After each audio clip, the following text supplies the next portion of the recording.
지금 우리가 사는 시대는 이 탐욕의 시대입니다. 탐욕. 여러분, 욕심을 부리는 게 너무나 많아요, 사람들이. 불과 1년 전만 하더라도 마스크 전쟁이 벌어졌죠. 우리나라 마스크를 구하지 못해가지고 야단이었잖아요, 마스크를. 남의 나라 일처럼 여러분들이 여기는 것 같은데, 작년에 저도 막 약국에 가서 막 줄 서가지고 일주일에 석 장, 한 사람당 2장, 나중에 5장. 불과 여러분 1년 만에 지금 쿠팡이나 이런 데 들어가 보면 몇백 원밖에 안 해요. KF94도 200원 정도밖에 안 합니다. 작년에는 돈을 주고도 사지 못했는데 그런 시대가 여러분 벌어졌어요. 우리가 여러분 미래를 다 예측할 수가 없죠. 예상할 수가 없습니다. 미래를 여러분 정확하게 맞추면요, 그 사람은 돈을 벌 거예요. 여러분, 그렇게 마스크가 품귀 현상이 벌어지니까 작년에 이제 사업을 하다가 마스크 막 사업을 했던 분들 어떻게 됐을까요? 지금 다 망했어요. 저에게도 여러분 하루에도 몇 번씩 문자가 옵니다. 아는 지인들이 마스크를 좀 팔아달라, 공장이 망했다, 전도용품으로 싸게 드릴 테니까 어떻게 좀 해달라. 노회에서도 오고 총회에서도 오고 많은 사람들을 통해서 이 마스크, 여러분 마스크 이렇게 후발 업체들은요 지금 다 거의 망해갔다고 그래요. 작년에 처음에 이 마스크를 이렇게 팔았던 분들은 돈을 벌었지만 이제 돈 번다고 해서 따라했던 분들은 다 여러분 죽었습니다. 죽게 되었어요. 망하게 된 거죠. 우리가 여러분 미래를 예측할 수 없다 보니까 사람들이 더 욕심을 부리는 것 같아요. 진짜 그러는 것 같아요. 여러분, 왜 탐욕을 추구하는 시대냐? 우리가 요즘에 잘 알 수 있는 내용들이 무엇이냐면 가상화폐, 여러분 들어보셨죠? 비트코인이라고 해서 가상화폐. 요즘에 전기 자동차 가운데 유명한 자동차가 이 테슬라 자동차인데, 테슬라 자동차의 CEO인 머스크라는 사람이 있습니다. 이 사람이 어떤 말을 했냐면 몇 달 전에 이 가상화폐를 통해서도 자신의 자동차를 거래하겠다라는 거예요. 여러분, 가상화폐가 뭡니까? 이게 사회적인 지금 문제가 되고 있어요. 20대들은요 여기에 완전히 몰빵했다가 건져내지 못해가지고 지금 막 너무 힘들어하는 가정들도 많거든요. 여러분, 우리가 이 금이나 이 달러 같은 경우에는요 우리 손에 딱 잡을 수가 있죠. 근데 가상화폐는요 우리의 머릿속으로만 다니는 돈이에요. 인터넷 안에서만. 내 손에 여러분 쥐어지지가 않습니다. 그리고 누가 보장해 주지도 않아요. 달러 같은 경우에는 미국 정부가 여러분 보장해 주고, 금 같은 경우에는요 전 세계가 다 알아주잖아요. 이 금 같은 경우에는. 근데 이 가상화폐는요 보장해 주는 나라가 없어. 그러다 보니까 여러분, 그 머스크라는 그 CEO가 그렇게 우리 자동차를 살 수 있게 하겠다라고 하니까, 이 테슬라라는 자동차가 여러분 되게 잘 나가는 자동차잖아요. 그리고 미국의 대기업이다 보니까 이 가상화폐 가격이 확 올랐어요. 그런데 또 몇 달 후에 이 회장이 말을 바꿔버렸네. 이제 안 팔겠다라는 거야. 갑자기 안 받겠다라는 거야. 그러니까 여러분, 뭐냐면 그것 때문에 사람들이 다 그걸 샀다가 가상화폐를 또 다 쫄딱 망했어. 그래서 지금 각 가정들마다 20대, 30대 청년들이 있는 가정들은요 너무나 힘들어하는 가정들을 많이 보게 됩니다. 실질적으로 저에게도 와서 상담하는 분들도 있고, 어떻게 하면 좋겠느냐 물어보는 가정들도 있어요. 이 가상화폐, 그러니까 뭐냐면 여러분, 적은 돈을 들여서 여러분 그냥 큰 부를 거머쥐고 싶은 그런 욕구죠. 또 한 가지는 무엇이냐면 주식과 부동산 광풍입니다. 여러분, 주식이 얼마나 올랐는지 몰라요? 또 부동산, 20대들이 여러분 집을 다 샀어.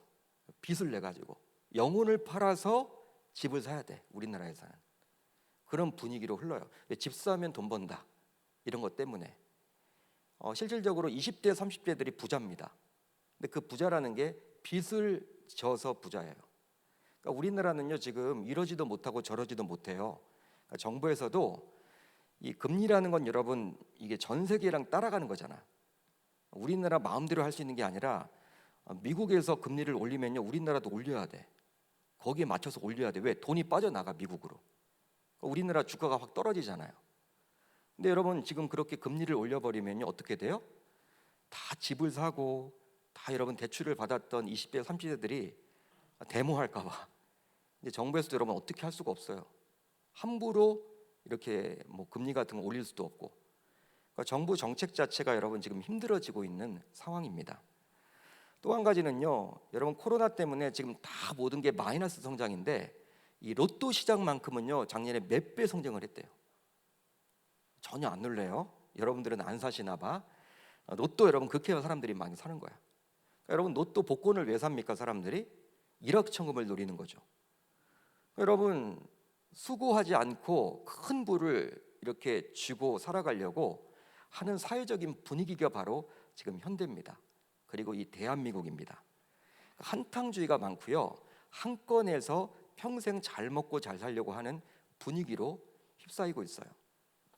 실제 여러분 중고등학교 학생들이나 청년들을 만나서 너 꿈이 뭐야? 라고 물어보면요, 좋은 배우자, 건물주 이렇게 집안의 딸과 결혼하는 게 우리 아들내미들의 그 모습이고요, 딸들은요 건물주 아들과 결혼한다. 이게 여러분 우스갯소리로 지금 들려지고 있어요. 조물주 위에 건물주가 있대요. 들어보셨어요? 조물주 하나님보다도 건물주가 우선인 게 꿈이야. 꿈을 가져야 될 아이들이 이 돈.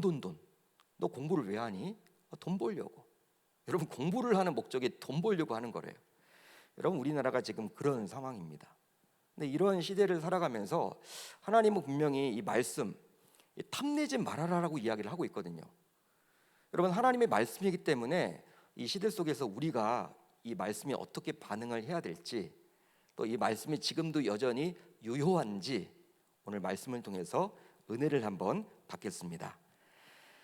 자, 이런 시대 속에서 하나님께서는 이제 오늘 십계명 가운데 마지막 계명인 10번째 계명을 우리에게 주셨는데요, 십계명은 제가 여러분들에게 말씀드렸지만 출애굽기 20장과 신명기 5장에 기록이 되어 있습니다.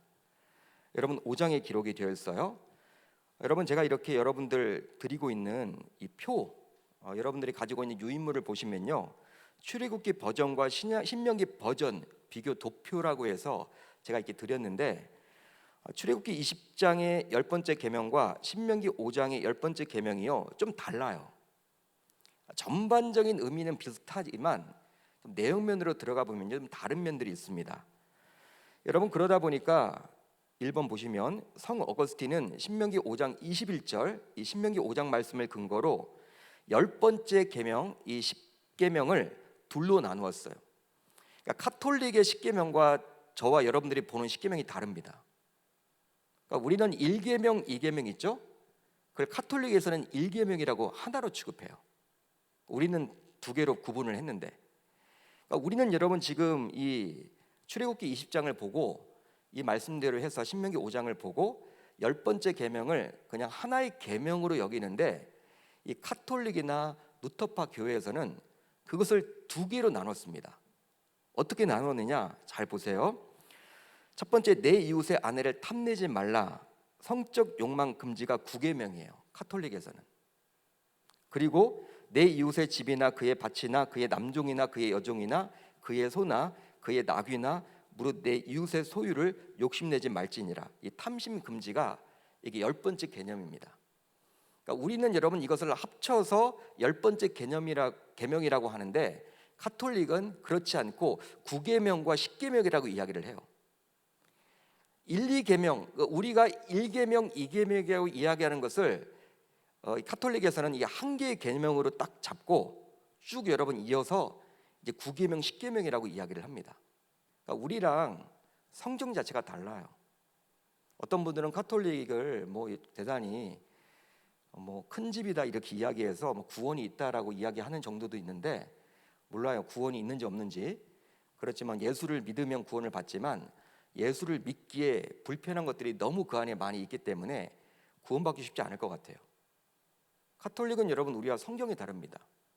이 십계명 자체가 달라요. 여러분 보세요.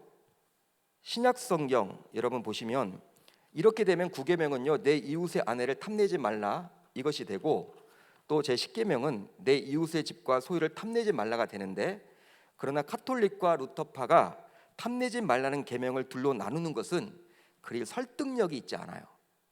그 이유가 무엇이냐? 물론 두 번씩이나 멋을 탐내지 말라 신명기 말씀을 보면 이렇게 나와 있죠. 먼 것을 탐내지 말라는 동사가 두 번 나오기에 형식상 둘로 나눌 수는 있겠지만 두 개의 계명이 있다고 보아야 할 결정적인 이유는 없다고 할 수 있습니다. 바로 목록이 내 이웃의 집으로 시작을 하든 내 이웃의 아내로 시작을 하든 큰 차이가 있는 것은 결코 아니기 때문에 그리 하는 거예요. 따라서 탐내지 말라라고 해서 한 개 계명으로 보셔도 좋습니다.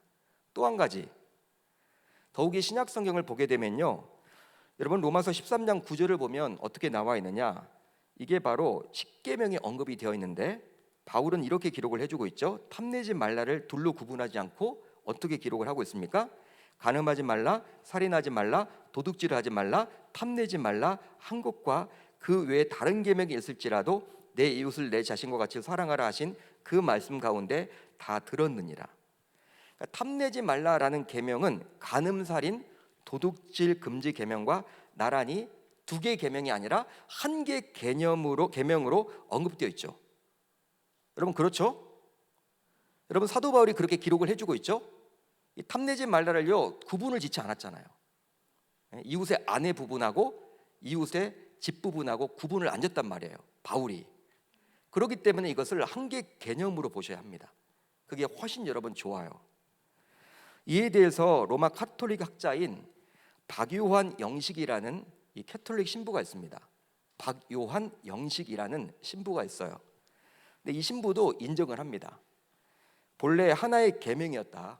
초대교회 때는 하나의 계명이었는데 이상하게 캐톨릭이 변질되면서 이렇게 두 개로 나눈 것 같다. 그런 이야기를 여러분 합니다. 그러니까 솔직히 이렇게 이야기를 하는 거죠. 신부인데도 불구하고. 그러니까 초기 교회만 하더라도 여러분 우리와 같은 성경이었는데 어느덧 중세 시대로 가면서 이 성경 자체가 변질이 된 거예요. 캐톨릭이 보는 성경이, 이 십계명이.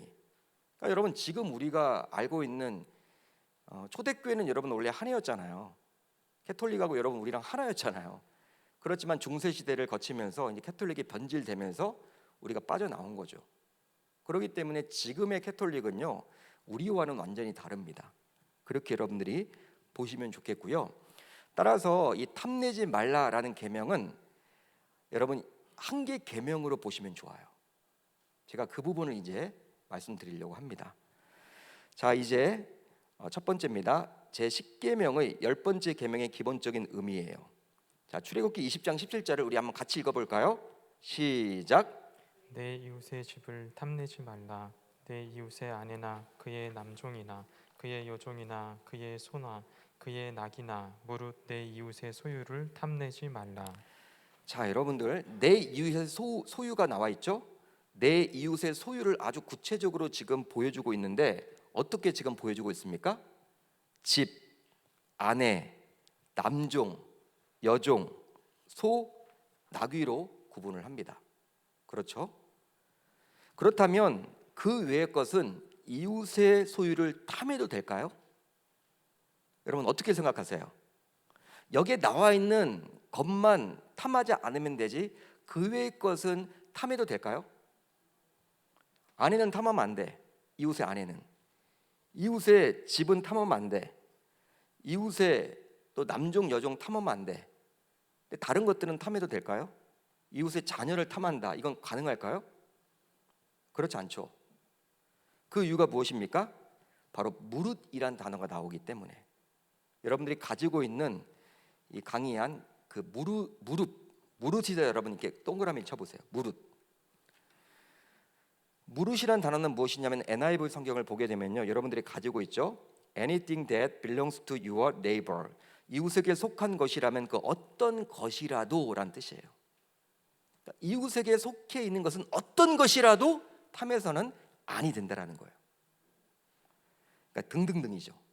그렇게 여러분들이 아시면 돼요. 따라서 집 안에 남종, 여종, 소, 나귀만이 아니라 이웃의 모든 소유를 탐내서는 아니 됩니다. 여러분 아멘입니까? 그러면 이웃의 것을 탐내는 것은 구체적으로 어떻게 설명할 수 있을까요? 이게 여러분 탐내는 게 뭐냐? 바로 이웃의 것에 대해 질투를 하거나 이웃의 것에 대해 지나친 애정을 갖는 것을 말하는 거예요.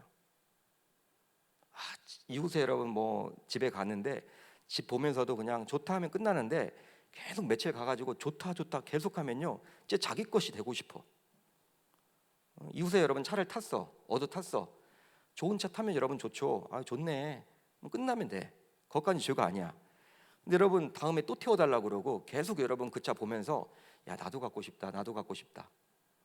여러분 이게 바로 애정을 갖는 거죠. 지나친 애정이죠. 여러분 한마디로 이웃의 것을 자기의 것으로 만들려는 모든 욕망을 금하고 있음을 알 수가 있는 거예요. 거기에 더하여 이웃의 성공을 함께 기뻐하지 못하거나 이웃의 재산과 성공과 지위를 시기하는 것도 제 십계명을 어기는 것입니다. 즉 사촌이 땅을 사면 어디가 아프다? 배가 아픈 것도 이게 좋지 않은 거예요. 이게 탐내는 거예요. 여러분 그런 말 있죠. 사촌이 돈을 사고 여러분 뭐 집을 사고 뭐 잘 되면 모르는 사람이 여러분 사면 뭐 상관없지만 내가 아는 누군가가 여러분 막 이렇게 집 샀다 그러면요 막 부럽죠. 근데 부러운 걸 넘어서 이제 막 그게 오래 가면요 탐내는 게 된다라는 거예요. 조심해야 돼요. 그것까지 여러분 포함합니다. 그렇다고 해서 여러분 잘 들으십시오. 십계명인 탐내지 말라가 아무런 욕망도 가지면 안 된다는 의미는 결코 아니에요. 왜 그럴까요? 바로 십계명이 무소유를 말하지 않고 불교 같은 금욕을 추구하지는 않기 때문입니다. 하나님이 여러분들 우리가 뭐 어떻게 되면 좋겠다라고 하는 것은 죄가 아니죠. 꿈을 갖는 거죠. 우리 아이들이 여러분 공부할 때 야 나는 의사가 되고 싶다. 여러분 이게 여러분 죄입니까? 아니잖아요. 내가 열심히 돈 벌어가지고 난 집을 한번 사야겠다. 여러분 그건 죄 아니죠.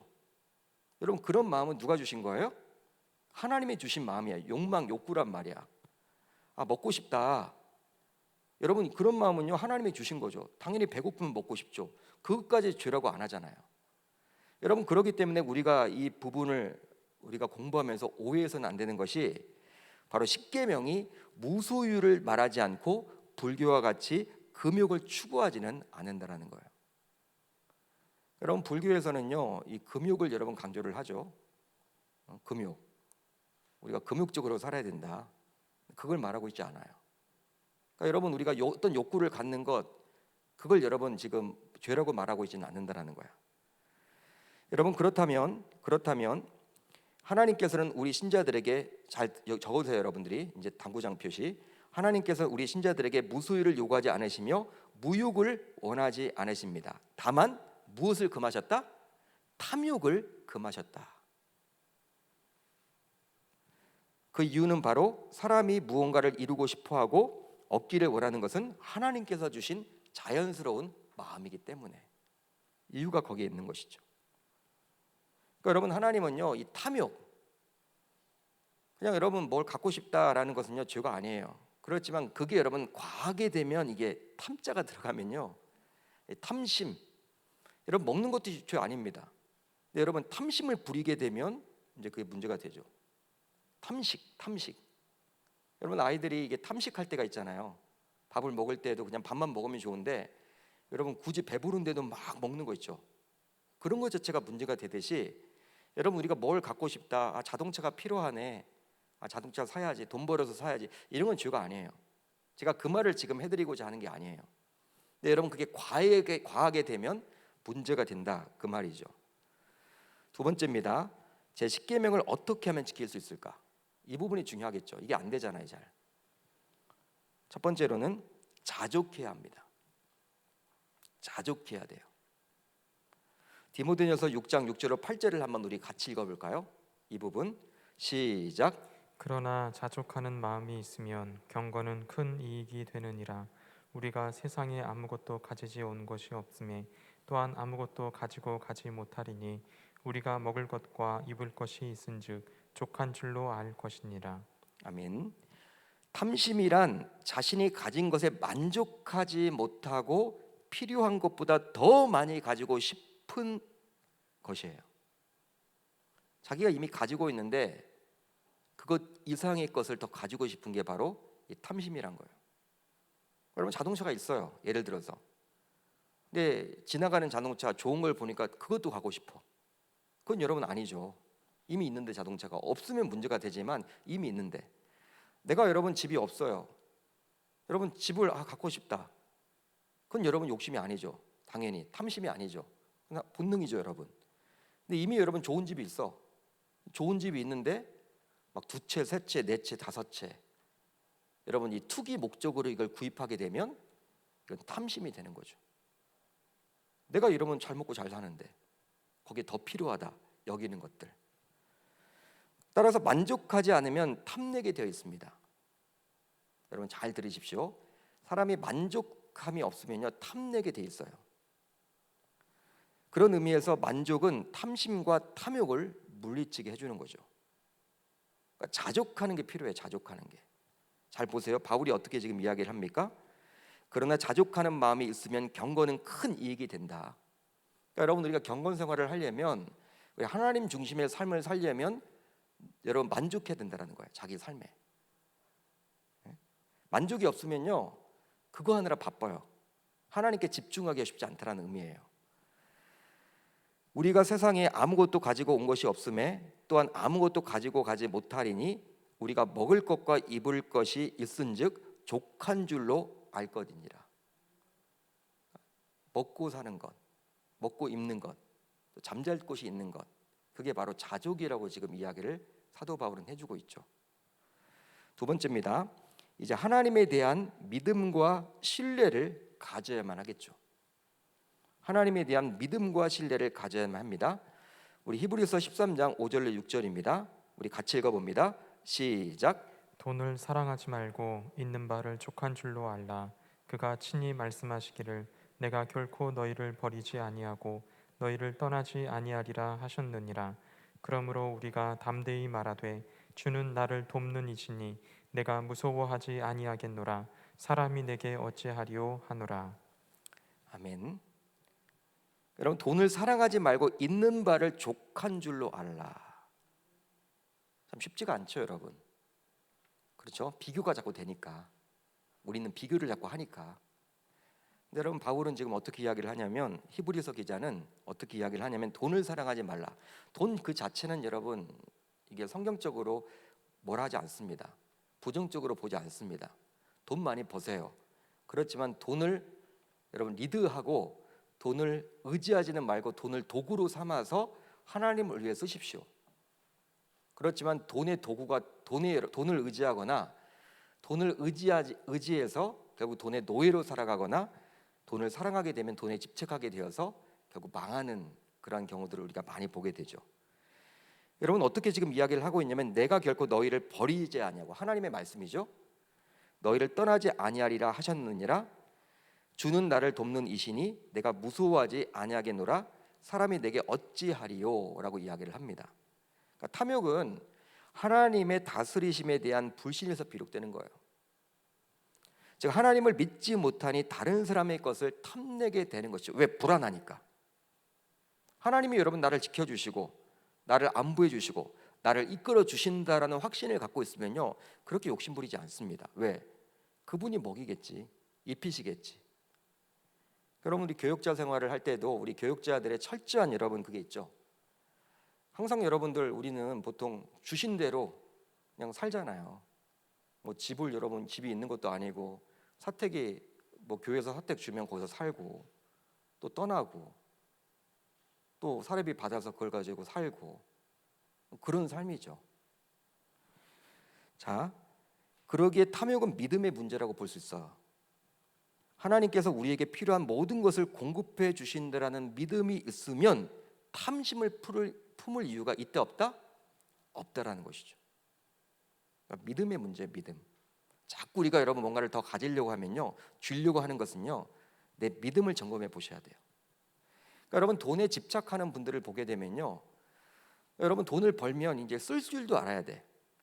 쓰질 않고 계속 여러분 그 자기 주머니에만 계속 늘려놓고 하는 분들은요 여러분 그렇게 되면요 이 돈에 집착하느라 이제 하나님을 멀리하게 돼요. 실질적으로. 여러분 하나님께서 왜 우리들에게 안식일을 거룩하게 지키라고 했습니까? 왜 주일 성수를 강조합니까? 야 주일만큼은 나를 좀 기억해라. 평상시에도 나를 기억해야 되는데 네가 바쁘게 살았으니까 내가 그거 인정하겠다. 하나님이 그렇게 말씀하시는 거야 지금. 어쩔 수 없는 거 내가 알아. 그렇지만 이날만큼은 나를 좀 기억하면 좋겠어. 근데 여러분 월요일 날부터 뭐 주일까지 진짜 정신없이 다니는 분들이 있죠. 물론 여러분 바빠서 근데 그렇게 해서 여러분 그분들이 돈 많이 법니까? 그것도 아니란 말이야. 진짜 여러분 하나님이 축복해 주셔야지만 잘 살게 되어 있거든요. 그러니까 여러분 무엇이냐면 하나님을 기억하라는 거예요. 돈에 집착하게 되면요, 돈 벌다 보면 다 끝나요. 다 놓쳐요. 뭐 자녀 교육도 다 놓치고 실질적으로 때가 있는데, 여러분 우리가 교회에서도 어떤 봉사를 하거나 교회를 섬길 때도 때가 있잖아요. 그러니까 여러분 어떤 분들은 은퇴 이후에 뭘 하겠다고 그래. 자꾸 은퇴 이후에 지금 바쁘고 내가 은퇴하면 뭘 하겠다. 근데 은퇴가 되면요 못 해요. 왜냐하면 이제 주머니 사정이 얇아가지고 뭐 할 수가 없어. 진짜 바쁠 때 해야 돼. 시간을 내서 하는 거예요. 그러니까 여러분 우리가 이 부분을 우리가 잘 보셔야 됩니다. 3번입니다. 하나님께서 그러면 10계명을 주신 의도가 무엇인가 이걸 봐야 되겠죠. 10번째 계명을 주신 의도가 뭔가. 여러분 10번째 계명에 두 가지 기능이 있는데요. 첫 번째로 이제 이 부분이 중요합니다. 10번째 계명의 기본적인 내용 그대로입니다.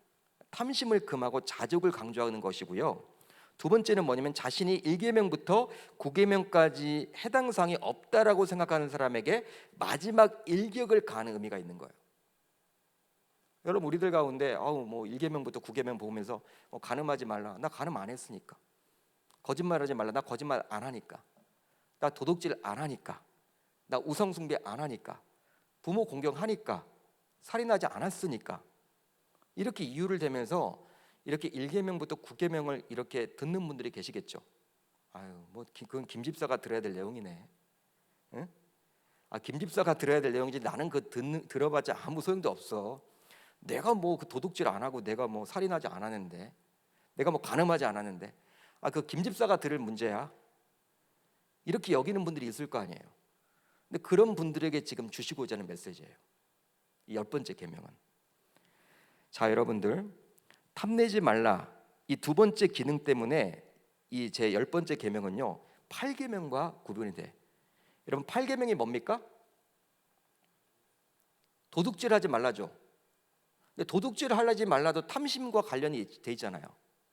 도둑질도 여러분 남의 것을 훔치는 거잖아. 탐심이 있기 때문에 훔치는 건데 이 10번째 개념에 또 강조를 하고 있단 말이야.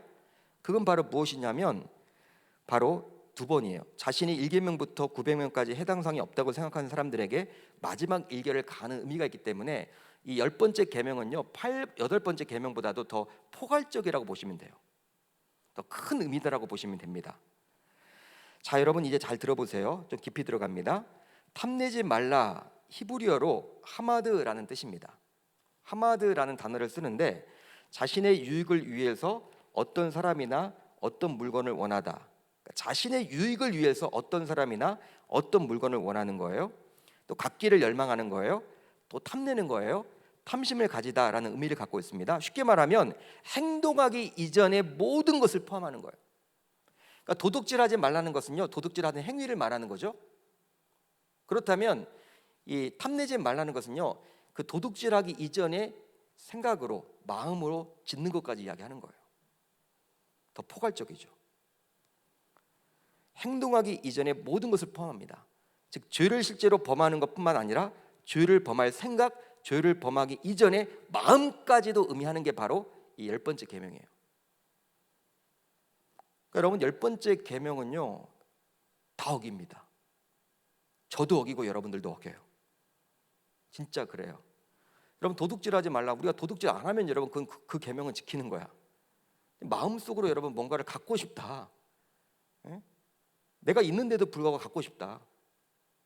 내가 있잖아 여러분. 내가 뭐 가지고 있어요. 자동차를 가지고 있는데 더 좋은 자동차가 지나가면 그거 갖고 싶다라는 마음 가지면 그것도 여러분 걸리는 거예요. 내가 집이 있어. 살 집이 있어. 근데 여러분 더 큰 평수를 원하면요. 물론 여러분 아이들이 많아가지고 뭐 좁은 뭐 막 지금 복잡하고 그러면 큰 평수 가야 되겠죠. 근데 특별한 그런 이유도 없는데도 불구하고 여러분 그걸 갖고 싶다라고 하면요. 그건 여러분 10번째 계명을 어기는 거예요. 진짜 그래요. 예쁜 여자 지나가요. 자기 아내가 있어 이미. 결혼 안 하면 몰라도, 결혼 안 하는 총각이면 몰라도 자기 아내가 있는데도 그냥 예쁘다 그거 아니라 이제 데리고 살고 싶다 그런 마음 가지면 10번째 간음이에요. 간음. 다 걸리는 거예요. 여러분, 실제로 탐욕, 탐심은 마음 깊은 내면에서부터 비롯되는 것으로 모든 죄의 근원입니다. 모든 죄의 근원이에요. 야고보서 1장 14절로 15절을 볼까요? 오직 각 사람이 시험을 받은 것은 자기 욕심에 끌려 미혹됨이니 욕심이 잉태한즉 뭘 낳고? 죄를 낳고 죄가 장성한즉 사망을 낳느니라. 욕심이 바로 탐욕을 말하는 거예요. 여기에 나와 있는 이 원어가 여러분 탐욕 같은 뜻이에요. 욕심을 부리는 게 여러분 문제죠. 과욕이 여러분 이렇게 문제가 되는 거예요. 여러분, 기업을 운영하는 분들도 여러분 우리나라 보통 기업들 이 IMF 때 많이 넘어갔죠. 30대 대기업들이 그때 뭐 거의 다 여러분 몇 가지 빼놓고는 다 넘어갔어요. 여러분 뭐 우리가 다 잘 알다시피 혜태제과라는 회사가 있습니다. 혜태제과. 혜태제과는 맛동산을 만드는 회사죠. 과자죠.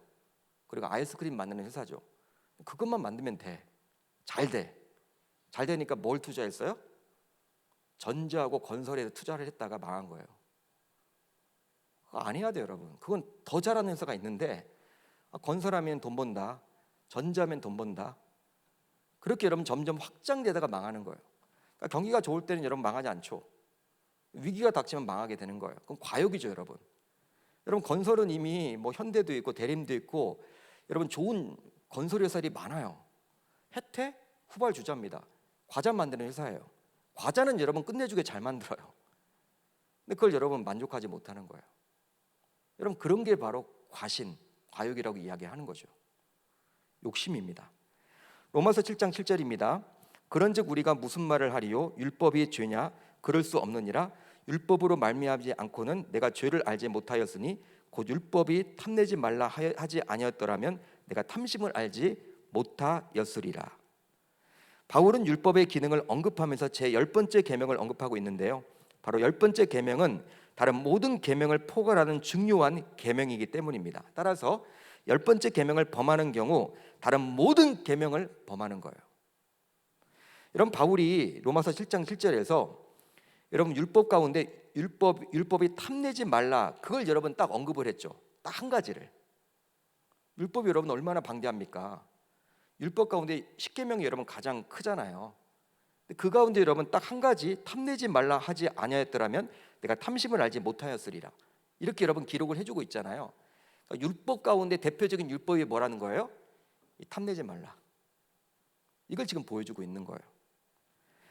여러분, 그 이유가 무엇입니까? 바로 탐심은 모든 죄의 뿌리가 되기 때문입니다. 탐심이 모든 죄의 뿌리가 되는 거예요. 여러분, 담임 목사도 마찬가지예요. 그러니까 저를 위해서 기도를 해줘야 돼.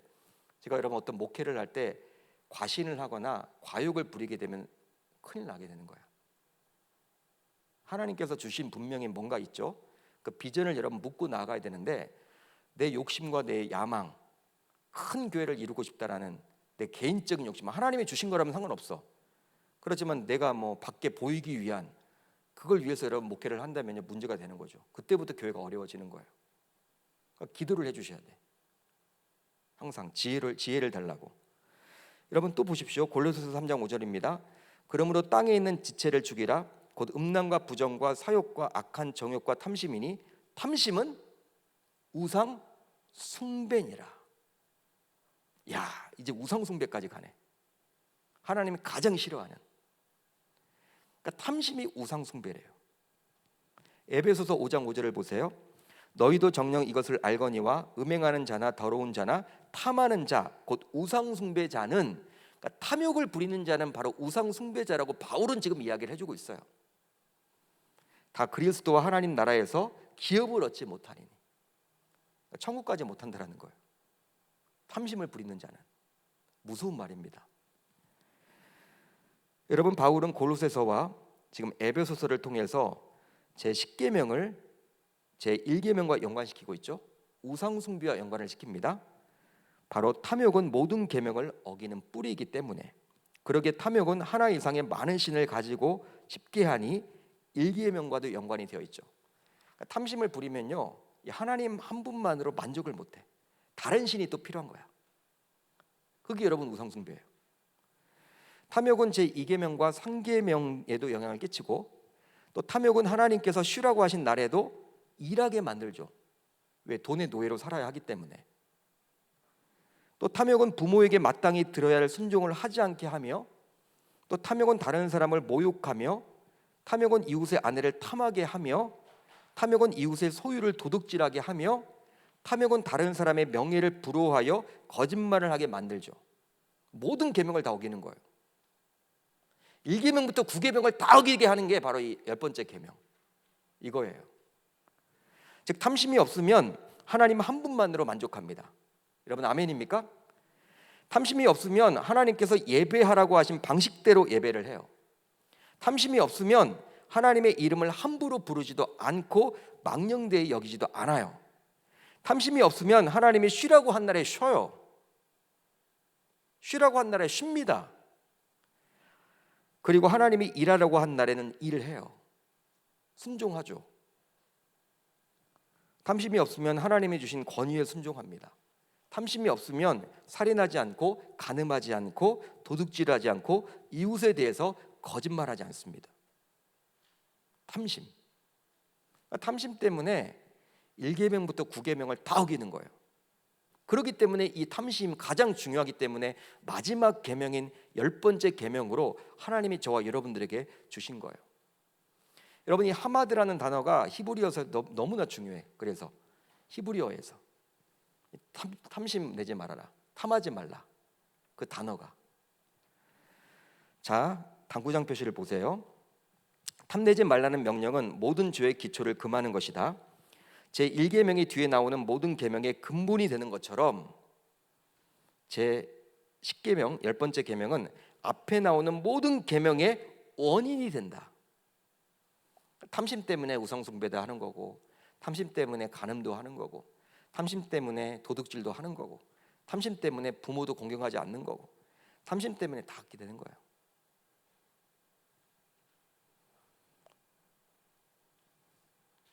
제1계명이 하나님과 그의 백성의 언약관계의 기초를 제공해 준다면 10번째 계명은 언약관계 단절의 기초가 된다.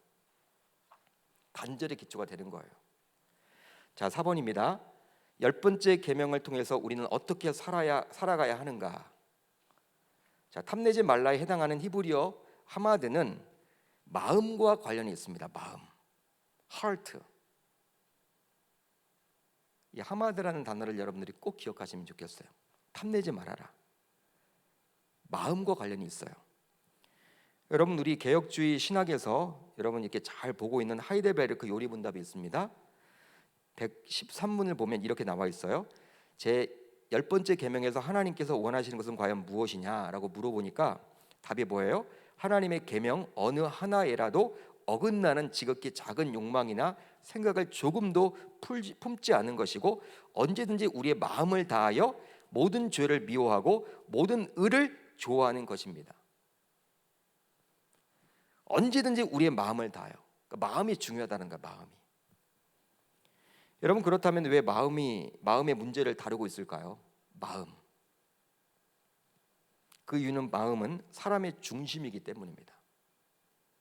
사람의 중심이기 때문이에요. 즉 마음에서 모든 생각과 행동이 나오기 때문이죠. 그러니까 여러분 우리 어떤 행동을 한다 그러면요, 그 행동이 그냥 갑자기 나온 게 아니에요. 마음에서 나오는 거예요. 마음에서. 여러분 음란 영상을 계속 본다 그러면 마음에 여러분 그 음란 영상이 들어가. 그렇게 되면요 진짜 간음하게 돼요. 애들이 이 게임 중독에 빠지게 되잖아요. 막 여러분 이렇게 막 폭력적인 그런 게임 진짜 여러분 살인해요. 그게 여러분 잔상이 남아서. PC방 사건도 여러분 아시잖아요. 예전에 벌어졌던. 무서운 거예요. 마음을 여러분 우리가 잘 다듬어야 돼. 사람의 마음은 악한 생각을 만들어내는 공장과도 같아요.